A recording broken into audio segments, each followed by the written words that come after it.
गरीब और अमीर बहू की नवरात्रि। जय अम्बी गरी मैया, जय श्यामा गौरी, तुमको निस दिन सेवत हरि ब्रह्मा शिवरी। ओम जय अम्बे गौरी। हे माँ दुर्गा, मेरे छोटी से परिवार पर अपनी दया दृष्टि बनाए रखना। जय माता दी। ललिता अपनी बूढ़ी सास सीता और बिस्तर पर पड़े पति मोहन के साथ बड़ी गरीबी में जिंदगी बिता रही है। 6 महीने पहले तक ये परिवार हंसता खेलता हुआ करता था। मोहन नवरात्रि के दिनों में माँ दुर्गा की मूर्ति बनाकर बाजार में बेचता है और बाकी के दिनों में मजदूरी करके जैसे तैसे घर का खर्चा चलाता था। मगर 6 महीने पहले वह नवरात्रि में बाजार से मूर्तियां बेचकर लौट रहा होता है। तभी एक गाड़ी उसे टक्कर मारकर चली जाती है। मोहन की जान तो बच जाती है मगर उसकी रीढ़ की हड्डी टूट जाती है। तब से ललिता कोठी में खाना बनाने का काम करती है। अच्छा माँ जी, मैं काम पर जा रही हूँ, आप और मोहन जी खाना खा लीजिएगा।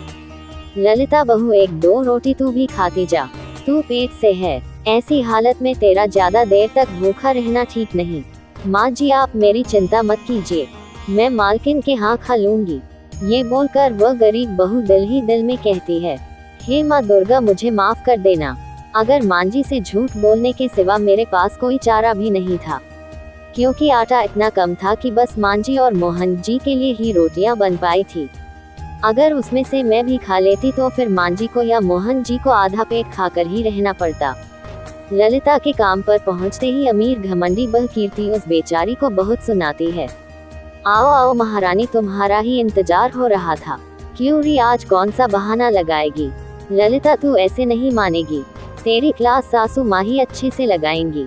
सासू माँ ललिता आ गई है। तभी प्रेरणा महंगी सी साड़ी पहने हुए वहाँ आती है। नमस्ते माँ जी। भाड़ में जाए तेरा नमस्ते, अगर तुझसे काम नहीं होता तो बता दे, ये रोज रोज देर से आने का चक्कर नहीं चलेगा, समझी? जल्दी से जाकर नाश्ता बना और फिर अच्छे से मंदिर की सफाई कर देना, कल से नवरात्रि शुरू हो रही है। जी मालकिन। नाश्ता बनाकर ललिता मंदिर की सफाई करती है। तभी कीर्ति घमंड में कहती है, अरे ओ कामचोर, यह क्या हल्के हाथों से सफाई कर रही है? अच्छे से हाथ चला, मंदिर का फर्श एकदम साफ से चमकना चाहिए। जी छोटी मालकिन। मंदिर साफ करने के बाद मालकिन से पैसे मांग लूंगी, अपने घर के लिए नवरात्रि का सामान भी तो लाना है।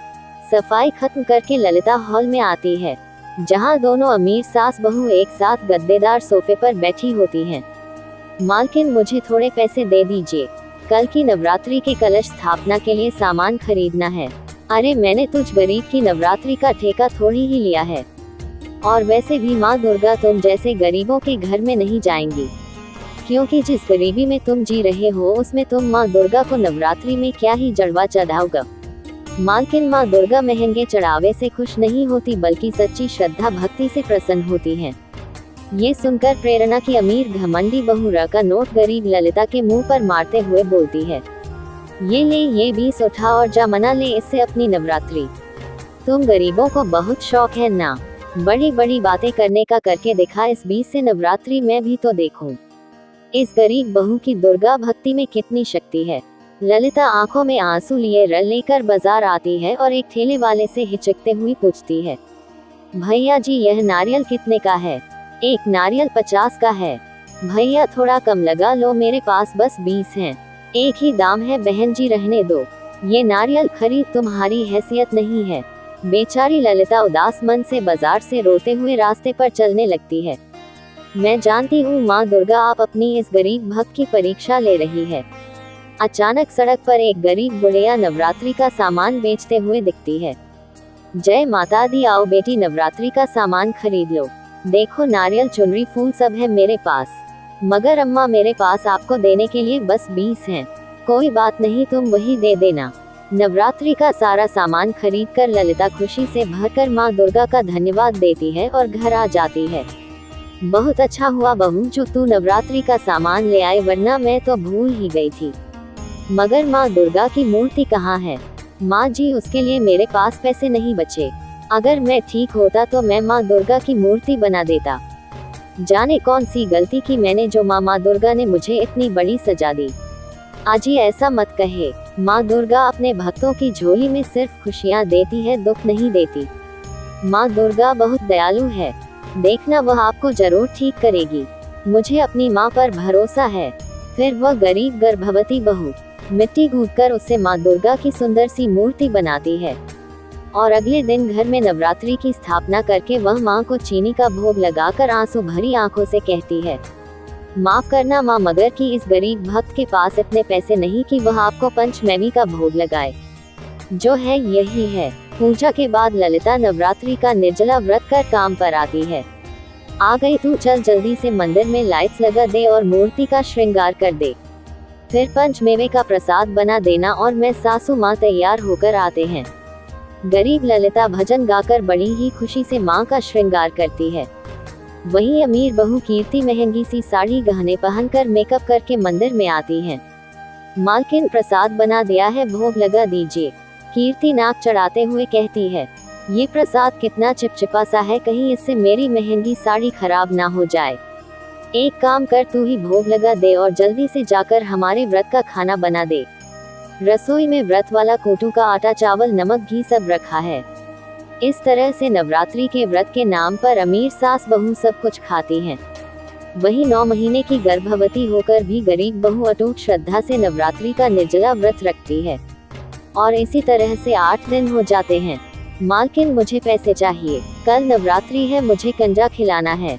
तुझ गरीब को एक बार में बात समझ में नहीं आती क्या? महीना पूरा होने पर ही तुझे हिसाब मिलेगा। काम करना है तो कर, वरना छोड़कर चली जा। सासू माँ, कल नवरात्रि पर मैं ये महंगी साड़ी और गहनी पहनूं। कीर्ति बहू, ये साड़ी तो कल सुबह कंजक खिलाने के समय पर पहनना और शाम को नवरात्रि का गरबा खेलने जब मेहमान आएंगे तो वह महंगा लहंगा पहनना। लाखों का बनवाया है तेरे लिए। ललिता, एक काम कर, मेरी कुछ पुरानी साड़ियाँ रखी है तो उसे ले जा, वरना कल भी कंजक खिलाते समय ये फटी चिटी साड़ी ही पहनेगी। तू ऐसा कहकर कीर्ति ललिता के गरीब होने का मजाक बनाती है। ललिता उदास मन से घर की तरफ चल देती है।